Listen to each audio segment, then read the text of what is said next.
Hello mga ka-sunshine. So, time check, it's 10:27. So, katatapos ko lang magtupi ng mga damit ng aking mga anak. Kasi kahapon, nilabhanan ni tatay yung mga damit. So, ako naman yung naka-assign, nakatoka sa pagtupi ng mga nito at pag-arrange. So, yan pala yung aking DIY na box ng damit ni Baby Seki kasi kapag doon siya sa big na cabinet o sa drawers, madaling magulo yung kanyang damit. So, dyan is kita ko agad yung mga damit na gusto kong suotin ni Baby Seki. So,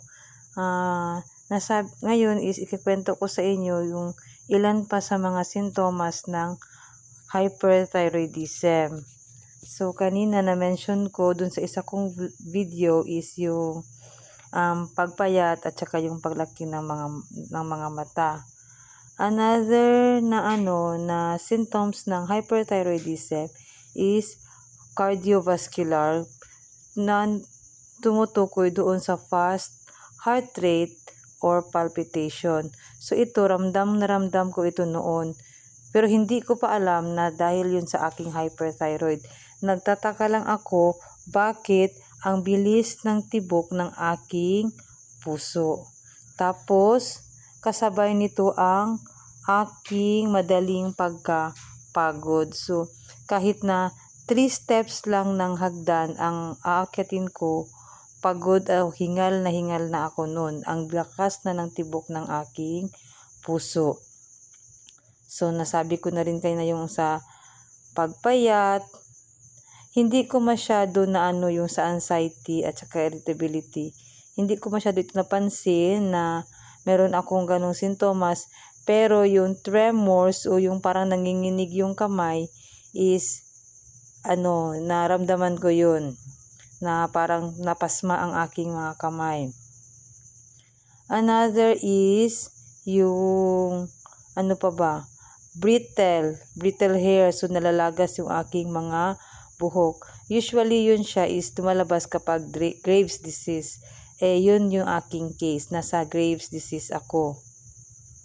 At ang isa pa talaga na nagbago sa akin doon is yung aking menstruation. So, nagiging irregular na ang aking menstruation. Hindi na siya yung normal na menstruation na umaabot talaga ako ng at least 5 to 6 days na ang lakas-lakas ng aking flow. So, hindi na siya normal.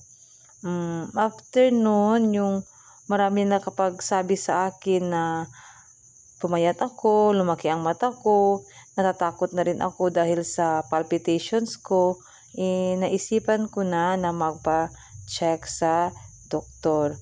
And sabi ng doktor that time is ang sakit ko daw is goiter. Para maging sure siya na I am having that hyperthyroidism is pinakuha niya ako ng laboratory test na TSH, FT3 at saka FT4.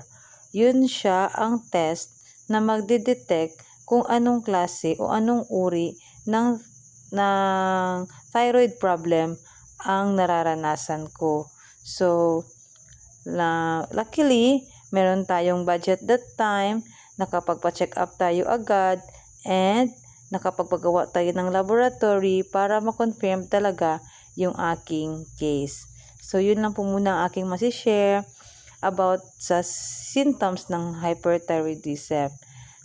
Hopefully, sa next video ko is may share ko naman po yung mga kung meron tayong causes or symptoms, ano naman yung causes ng ating hyperthyroidism. And isi-share ko rin sa inyo yung ano yung magiging complication niya. Susubukan kong i-share sa inyo yung mga complications na maaring mangyari kapag meron kang hyperthyroidism.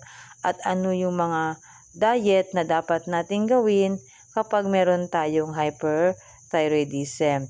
Totoo ba na kapag may hyperthyroidism o may problema tayo sa thyroid, hindi na tayo magkakaanak o hindi na natin magagawa yung mga normal na gawain ng isang tao?